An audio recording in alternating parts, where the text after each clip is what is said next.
Hello and good afternoon. I'm Mohana Priya. Welcome to News on 2. Prime Minister Tun Dr. Mahathir Mohamad has dismissed accusations that he interfered in Dato' Sri Najib Tun Razak's trial, as claimed by UMNO Supreme Council member Dato' Lokman Nur Adam. As such, he called on Dato' Lokman to prove his claims. Tun Dr. Mahathir also expressed shock following Dato' Sri Najib Tun Razak's reaction after being ordered to enter his defence for all charges in the SRC international trial. He was shocked. I am shocked that he is shocked. The whole world knows Najib is guilty. But we had to follow the rule of law. We sent him to face the court to see whether he has a case to answer. The Premier said this after chairing the Parti Pribumi Bersatu Malaysia Supreme Council meeting in Putrajaya. The lead counsel in Dato' Sri Najib's defence team was reported as saying the former Prime Minister had anticipated being acquitted, as he felt that the defence had successfully rebutted every single point raised by the prosecution. Tun Dr. Mahathir, however, noted that the Pakatan Harapan government would not arrest people for no reason. The government will take the necessary corrective measures if there is anything wrong with the country's Civil Aviation Authority. Tun Dr. Mahathir Mohamad said this when commenting on reports that the US Federal Aviation Administration, FAA, has downgraded Malaysia's air safety rating. The Premier said he had no knowledge about the details but will look into it. I have no knowledge about the details, but I will look into and find out why. If there is anything wrong with our Civil Aviation Authority, we will take measures. We will correct the situation so that the whole world will respect Malaysian aviation authorities. According to a Reuters report, the FAA has downgraded Malaysia's air safety rating, restricting the country's airlines from adding flights to the United States. According to the report, Malaysia has been downgraded to Category 2. Meanwhile, Tun Dr. Mahathir said Parti Pribumi Bersatu Malaysia, or Bersatu, is confident of winning the Tanjung Piai by-election. The Premier, who is also the party's chairman, said this based on the developments seen throughout the campaign. Kita sedar tentang masalah-masalah di situ, tetapi kita percaya bahawa kita dapat mengatasi masalah. Terdapat bukti iaitu ramai juga daripada pengundi yang sudah bertukar pendirian mereka. Kalau dulu mereka menyokong BN, sekarang ni ramai daripada mereka menyokong Pakatan Harapan. Tun Dr. Mahathir further noted that he would go to Tanjung Piai to campaign tomorrow, hoping his presence would clear any confusion among the voters, whom he claims is still under the impression that he is UMNO president.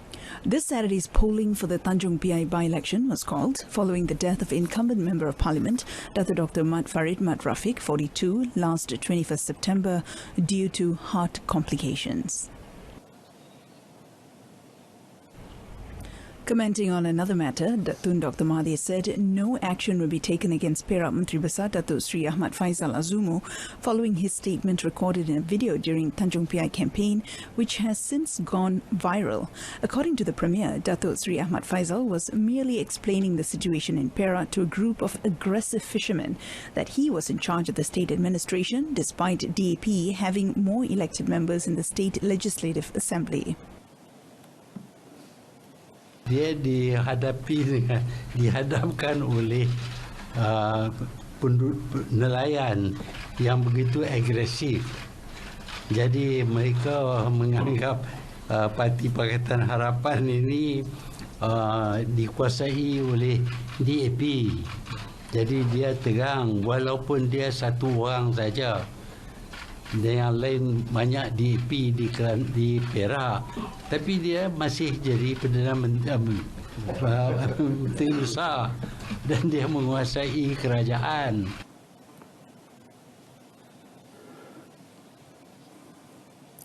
In the meantime, Datuk Sri Ahmad Faisal Uzumu said his statements had been taken out of context, adding that he had explained the whole matter to the party's Supreme Council.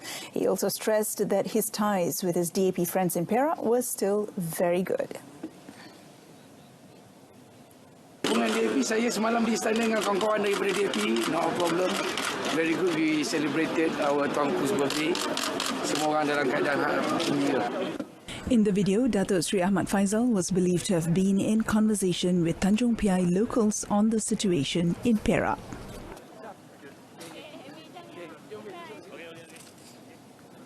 Waqaf or Islamic endowment managers are urged to be more creative in exploring the economic potential of Waqaf properties.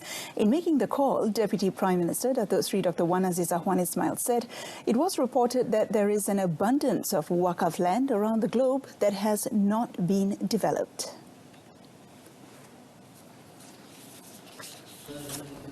According to Yayasan Waqaf Malaysia, only 12% of total Waqaf land from a total of almost 31,000 hectares are developed mainly for traditional religious purposes such as mosques, Muslim cemeteries and Islamic schools. However, very little of such Waqaf assets have been developed for more inclusive socio-economic purposes. Therefore, the Deputy Premier added that there is an urgent need for a more effective regulatory framework, greater professionalism and strong governance within the Malaysian Waqaf administration in order to gain public trust and to provide maximum benefits to the Ummah. Datuk Sri Dr. Wan Azizah said this in her keynote address at the first Global Waqaf Conference, GWC 2019 Award and Recognition Ceremony last night. In the context of Malaysia, she said the government had shown its seriousness to support the development of Waqaf, especially in terms of developing an effective legal framework to manage Waqaf affairs. AirAsia stops cigarette sales on board and online. Details right after this. Stay tuned.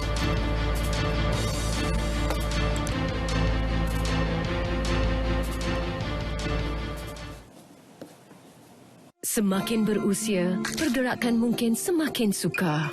Janganlah ketinggalan saat bermakna. Malah, kepadatan tulang mungkin berkurangan sehingga 20%. Minumlah Enlin Gold dengan MFGM Active, protein, kalsium dan kolagen. Nutrisi baik dan senaman menyokong mobiliti, fleksibiliti dan kekuatan. Jagalah tulang, sendi dan otot. Nikmatilah saat indah. Enlin Gold dirumus secara saintifik. Welcome back. A total of 31 international media from 14 countries are in Malaysia to participate in the mega familiarization program called Reminiscence Cultural Heritage of Malaysia. The group, who are here by Tourism Malaysia's invitation, will get a first-hand feel of the attractiveness of Malaysia's cultural experience, as well as other tourism products that reflect Malaysia's beautiful heritage. According to Tourism Malaysia Corporate Communications Senior Director Iskandar Mirza Mohammad Yusof, the mega program was designed as part of efforts to boost promotion of Visit Malaysia 2020 campaign, which aims to achieve 30 million international tourist arrivals. To ensure the campaign's success, he said Tourism Malaysia has partnered with several airline companies and state governments. Antara negara yang hadir pada kali ini adalah seperti daripada Asia Tengah. Kali ini kita ada Asia Tengah. Seperti dari Kazakhstan, Uzbekistan dan Kyrgyzstan. Juga daripada negara seperti Australia, India, and then kita ada daripada UAE, dan kita juga ada daripada Russia, Perancis, Turki dan juga Taiwan. Mereka akan berada di Kuala Lumpur, Selangor dan juga berada di Melaka, Negeri Sembilan dan Perak. Jadi program selama 7 hari. He said this after launching the program in Shah Alam, Selangor. Iskandar further noted that he hoped that these media will share their experiences with the relevant audience back in their countries and stimulate interest to visit and experience Malaysia. The government supports the aim of the Malaysian Association of Tour and Travel Agents, or MATA, to optimize the usage of tour buses by enabling them to be hired via an e-hailing service or such in situations where passengers have been dropped off at their destinations and empty tour buses return to their points of departure. Transport Minister Anthony Loke said the government views this as a constructive idea from the industry. The minister also added that the government is ready to assist in various aspects, such as amending regulations. However, he said a suitable application must be developed by industry players or the private sector. Katakan daripada Kuala Lumpur nak pergi ke airport, nak pick up mereka. Trip itu adalah kosong. Trip itu tidak ekonomik. Sebab dia bawa bas kosong untuk pergi pick up. Jadi mereka lihat bagaimana boleh ada satu aplikasi di mana kemungkinan apabila mereka pick up, masa pergi pick up ataupun masa pergi hantar dan keluar balik, apabila bas itu kosong, mungkin mereka juga boleh membawa penumpang lain. So itu konsep yang cuba dibawa oleh pihak MATA dan kita menyambut baik cadangan itu dan kita lihat bagaimana kita boleh membantu. He said this to reporters after attending a signing ceremony between Terus Maju Services Sdn Bhd, Zontong Bus and LA Coach Master Myanmar in Semenyih, Selangor, to facilitate the introduction of e-bus technology and accessories from China and market buses via Terus Maju to other countries, particularly Myanmar. In the meantime, Look also called on all tour and express bus operators to ensure safety videos were aired on board for the benefit of passengers. Referring to creative safety videos aired on various airplanes, Loke said such efforts serve to attract the attention of passengers to inculcate safety awareness among them. Now, AirAsia has become the first airline in the country that has seized the sale of duty-free cigarettes on board as well as on its website. In conjunction with that, the Health Ministry will present the Blue Ribbon Campaign's Outstanding Achievement Award to the airline for its anti-smoking campaign during the Blue Ribbon Campaign Awards presentation ceremony on November 22nd.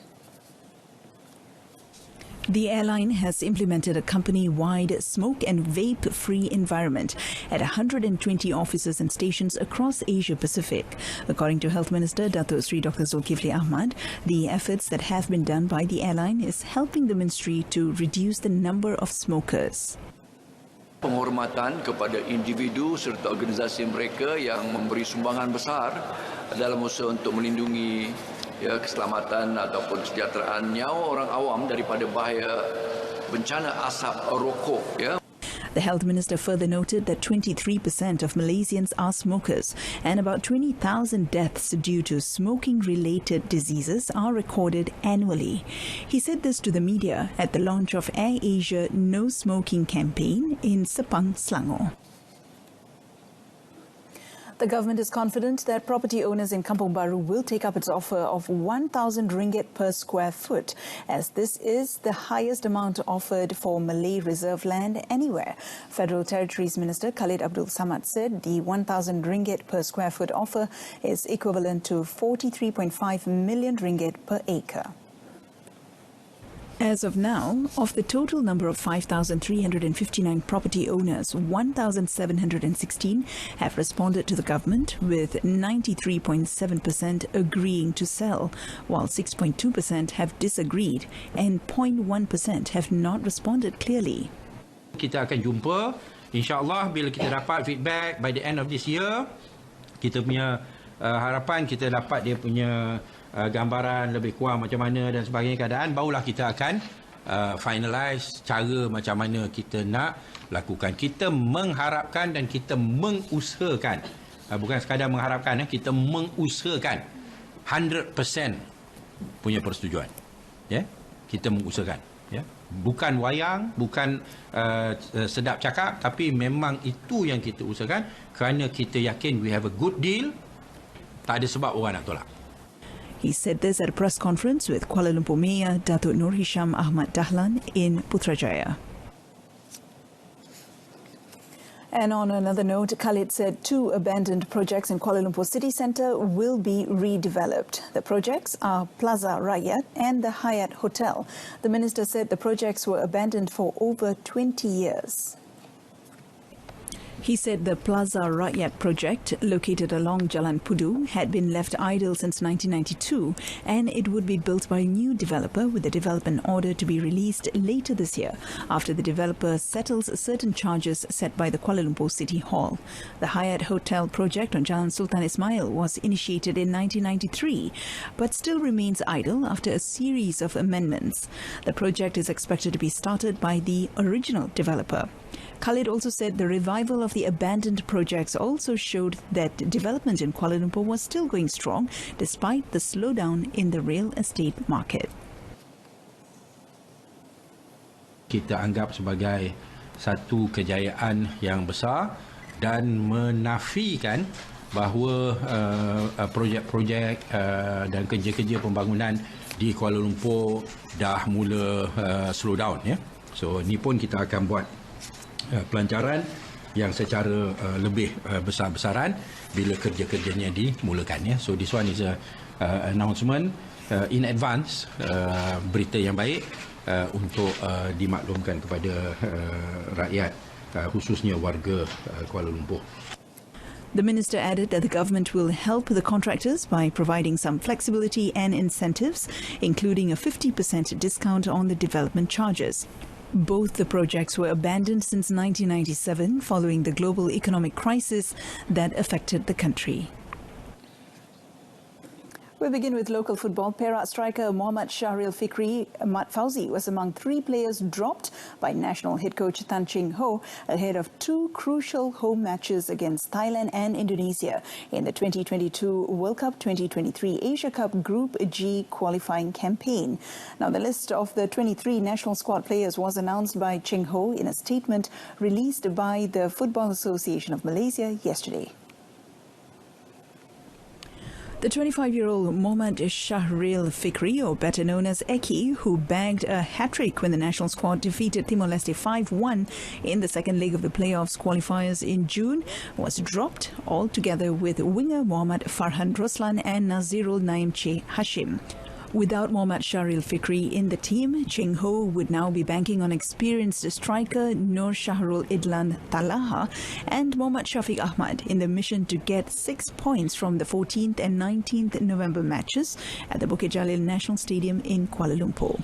Malaysia currently stand in 4th place with 3 points in Group G and are 4 points behind group leader Thailand, who are level on 7 points with Vietnam. Malaysia began their campaign with a 3-2 victory over Indonesia in Jakarta last September before losing 1-2 to the United Arab Emirates UAE in Bukit Jalil and 1-0 to Vietnam in Hanoi last month. And that concludes this afternoon's edition of News on 2. In our top story today, Malaysia to take corrective measures following FAA rating downgrade. Join us again at 7 p.m. for more updates on the latest happenings from around the world. I'm Mohana Priya. Thanks for watching.